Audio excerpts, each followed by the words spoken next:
I am clearly getting old, to the point where I'm worried that soon my grandkids are excitedly gonna dump me in an old age home where they'll drug me and feed me soft food every meal. And the reason for that is because my gamer wrists are getting pretty unhappy with extended gaming sessions involving frantic clicking. In fact, it's not just gaming sessions. Editing these videos also get the carpal dogs a barkin', which led me on a bit of a mouse journey, which I found interesting enough to share with you.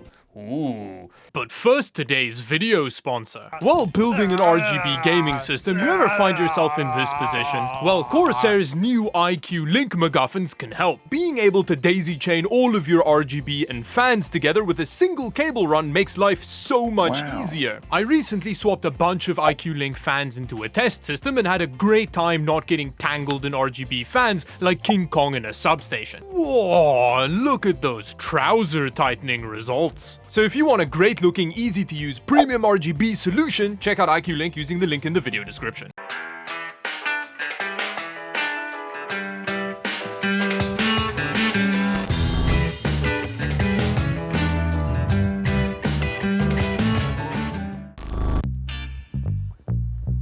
Now, my mouse journey started when I realized that two of my family members own this mouse, which is the Logitech MX Master 3S. And as far as I know, it's widely considered as one of the best productivity mice.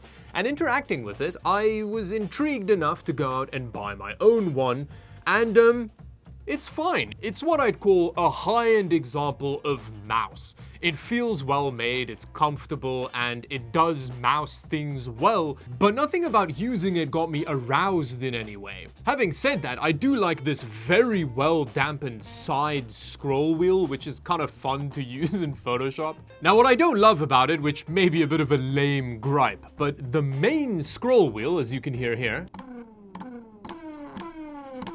is not clicky. It's like a free-flowing thing, which to me, the scrolling speed in Windows doesn't quite respond intuitively to the varying veracity of your inputs, giving the mouse a bit of a learning curve, which would be fine if it's your only mouse, but if you switch between mice quite regularly like I do, every time I get back to it, I have to get used to the scroll wheel feel again, which does feel a bit lame to complain about, but I wish it had that option where you could like select a clicky mode for it. That would be awesome, like the old Prometheus, I think. Stupid complaint aside, there was one part of the mouse that got me quite intrigued. If you look at the back of it, it has quite a scrumptious booty, which fills your palm quite nicely and angles your forearm slightly off the table. Now, if you talk to like ergonomics people, according to them, having your forearm straight down onto the table is really bad for things like carpal tunnel, because you have to like stretch tendons and stuff to get into that position. So lifting your arm up a little bit does relieve some of that tension. The problem for me with this MX Master though, is that it doesn't quite lift your arm enough. So I got to Googling and found something else. So out with the MX Master and in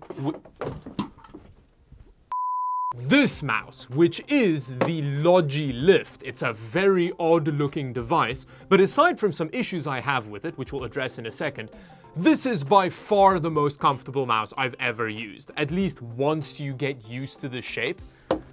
Look at it, your forearm is so much more up while holding it, and it's really comfortable. I can spend an entire day editing with this thing without having the carpal hounds barking. Now, my issues with it, the first one is that it uses like AA batteries, so it's not rechargeable, but the batteries do seem to last quite long. Another problem with it is that the click buttons are really terrible. Like, they're nice and quiet, but they're like a damp handshake.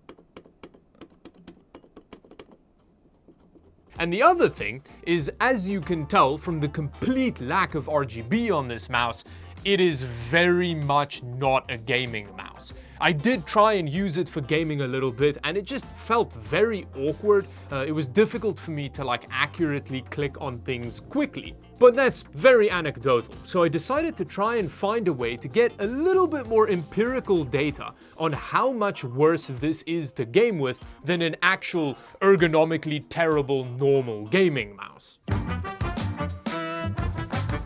Now, I've decided to get some empirical data on the difference between a normal gaming mouse, like this disgusting M65 I've been using for a very long time, and the weird ergonomic one, by using Aimlabs. Now, I am by no means like Ali from Optimum Tech, who was endowed by the gaming gods with insane ability. In fact, I've never even done Aimlabs before, so I don't think this is gonna go great, but I'm curious to see if there's like a measurable difference in my performance between the two mice. And I'm gonna start off with the gross M65. And I have to admit, my first Aimlabs experience was much more harrowing than expected. When will this end? 20 more seconds. I feel like my eyes are gonna explode. Oh, there we go. So I have an accuracy of 95.2% on the little M65 with a reaction time of 378 milliseconds. I don't know if that's good, but it doesn't sound very good. But with a DPI of 400 on the Corsair mouse, that is what my score looks like. It then took me a while to match the DPI of the M65 with the Logi Lift, because the Logi Lift doesn't let you set the DPI, just like the mouse pointer speed, I guess. But once I got them feeling similar, I was ready to destroy some balloons. And the result of the slaughter was surprising. So my accuracy was a little bit higher with the little lift thing, but my score was slightly lower. Oh yeah, my reaction time was quite a bit lower on the mouse though, because I feel like it's quite hard to get it to line up. And after one more test per mouse, a clear theme was emerging. I am measurably less accurate with the gaming mouse than I am with the lift. Like that is, those are consistent results. Although with the gaming mouse, it's a little bit faster. You can see that I've actually gotten a higher score there. Before doing some more Aimlabs, I fired up a game of Dota, switching between the two mice to see which I preferred. And by the end of the match, I kept going back to the lift because it was just so much more comfortable. Over the next couple of days, I was in Aimlabs mode, testing a couple of gaming mice against the lift, and two things quickly became clear.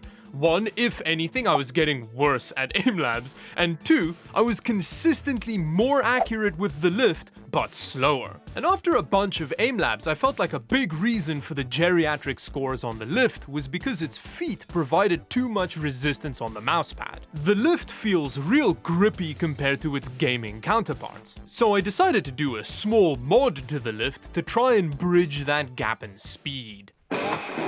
I decided to get some fancy new Super Glide footies for the vertical mouse to see if it increases my speed at all.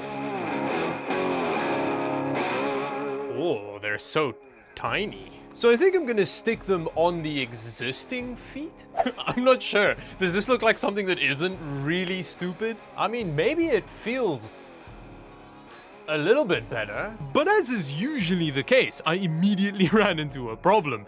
The current footy position lifted the sensor too high off the table for it to reliably read movement, so I had to change the position to this. Well, it does actually feel very different. I'm curious to see what the Aimlab results are gonna be like. And after just a minute of eyeball torture, the first result was in. Whoa!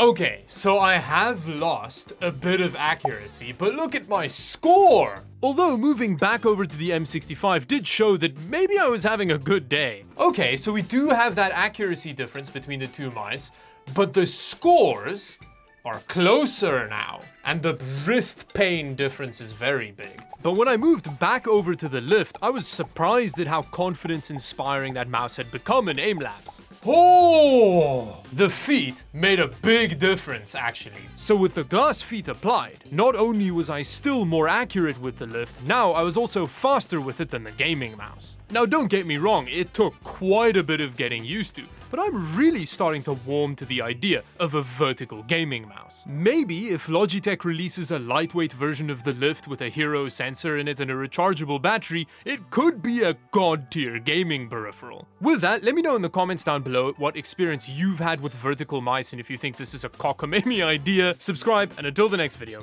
bye bye.